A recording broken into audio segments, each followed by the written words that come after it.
Bonjour et bienvenue dans cette émission consacrée aux pensées poétiques de Hölderlin. Continuons de lire ensemble les 5 derniers vers de la deuxième strophe de Comme lorsqu'au jour de fête de Hölderlin. Il y a encore beaucoup à dire, notamment à considérer la lecture qu'en donne Heidegger. La dernière fois, j'ai introduit une citation de Heidegger qui mérite d'être davantage explicitée. La voici. Comment la nature pourrait-elle prendre l'apparence de ce qui est absent si elle ne déployait pas sa présence dans les célestes, dans la terre et dans sa croissance, dans les peuples et dans leur histoire? Ma remarque concerne ici l'apparence de ce qui est absent. Il est tout à fait essentiel de ne pas faire équivaloir ce qui est absent avec la perte de ce qui aurait d'abord été là. Nous avons en effet cette tendance à concevoir le positif comme toujours premier. Un positif essentiellement imaginé, auquel on soustrait une partie pour former le manque. Prenons l'exemple des dieux qui se sont retirés. Dans l'optique de la logique formelle issue de la métaphysique occidentale, nous sommes volontiers habitués à l'idée selon laquelle les dieux ont d'abord été là, puis, dans un second temps, ils se sont retirés. Il n'en reste qu'une représentation qui vaut comme négation de quelque chose initialement positif. Or, c'est sans compter sur le fait que les dieux eux-mêmes sont compris dans la nature. En prenant place aux extrémités du ciel et de l'abîme, ils représentent en eux-mêmes ce qui de la nature reste en dehors de toute représentation. Là s'indique un manque, ou plutôt, devrions-nous dire, un vide, un trou, un rien absolu, une absence. Bref, il y a d'abord rien, puis les dieux qui viennent secondairement occuper la place de ce vide. Ce n'est qu'après, selon le sens que la métaphysique donne à l'histoire, à savoir la linéarité de l'écoulement du temps pris comme une succession de faits, d'événements, etc. Ce n'est donc qu'après que la perte des dieux se présente comme quelque chose d'initialement positif. Il faut faire remarquer que les dieux s'inscrivent d'emblée dans le processus de l'absence inhérent à la nature.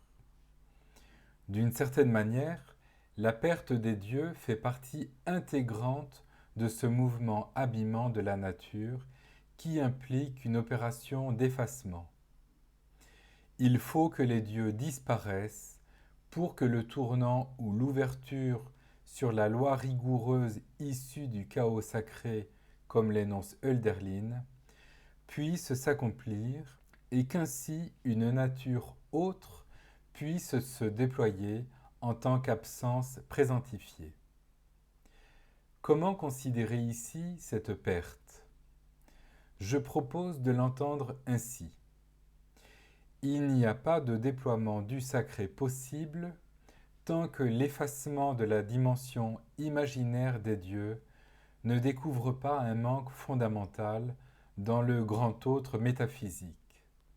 C'est à la condition de cette perte de la dimension imaginaire de la représentation, mais aussi de l'équivoque de cette perte, selon qu'elle est la négation de quelque chose d'imaginairement positivé, ou selon qu'elle est l'indice d'une absence non représentée, que quelque chose peut espérer s'atteindre depuis l'abîme en tant qu'absence présentifié, qu'il convient d'entendre comme un rien absolu qui fonde. Il n'est pas le résultat de la négation, mais au contraire son origine. Voilà pour ma lecture de cette phrase de Heidegger. Je poursuis. Au fil des âges du monde, la nature paraît dormir et ne dort cependant pas. Elle est éveillée sur le mode du deuil.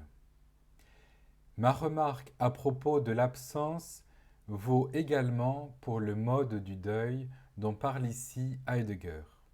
En effet, il ne s'agit pas tant de s'attacher à ce qui a été pris que de rester proche de ce qui semble éloigné. En ce sens, le deuil sans cesse fait revenir l'absence.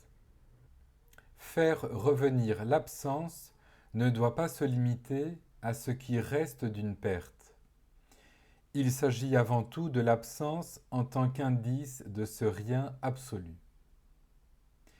Si les poètes affichent une tristesse profonde, ils ne sont tristes qu'en apparence.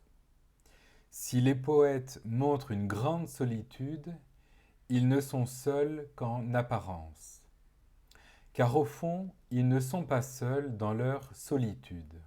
Ils continuent de pressentir, car elle-même, la nature, aussi repose dans cette prescience, dit Hölderlin. On peut souligner un rapprochement étroit entre cette solitude-là et le deuil au sens de faire revenir l'absent en tant qu'indice de ce rien absolu. Un autre rapprochement étroit est à faire entre veiller et pressentir. C'est parce que les poètes et la nature veillent qu'ils pressentent. La nature et les poètes sont dans la même disposition de pressentir toujours. Là-dessus, la lecture de Heidegger est éclairante. Le pressentiment dirige la pensée en avant, vers l'éloigné qui ne s'éloigne pas, mais en voie d'advenir. Comme l'avenir lui-même repose encore et s'attarde dans son initialisé, le pressentiment de ce qui vient est en même temps une pensée du futur et une mémoire de l'antérieur.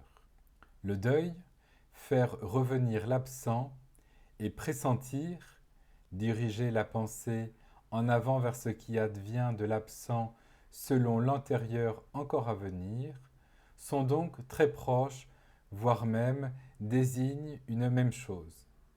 Autrement dit, si la nature repose, il n'est cependant pas question d'un arrêt du mouvement. Heidegger avance ceci. Reposer est se rassembler sur l'inaugural présent en tout mouvement et sur son avant.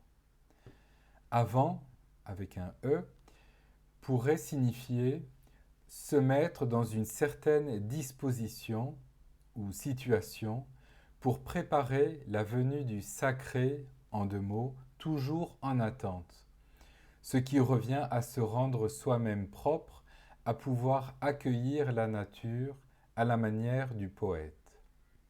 Deux remarques en découlent. D'une part, le poète est précisément celui qui entre dans le mouvement habillement inhérent à la nature en vue du sacré. Et d'autre part, pressentir, avons-nous dit, c'est se situer en amont de tout savoir explicatif d'après une vision du monde dogmatique, si bien que pressentir, c'est la disposition du poète.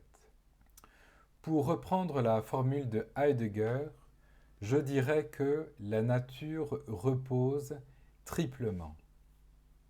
D'abord en son mouvement inaugural, ensuite sur l'homme, celui qui daigne répondre à son appel en faisant le geste de porter et montrer son mouvement intouchable, c'est-à-dire le sacré.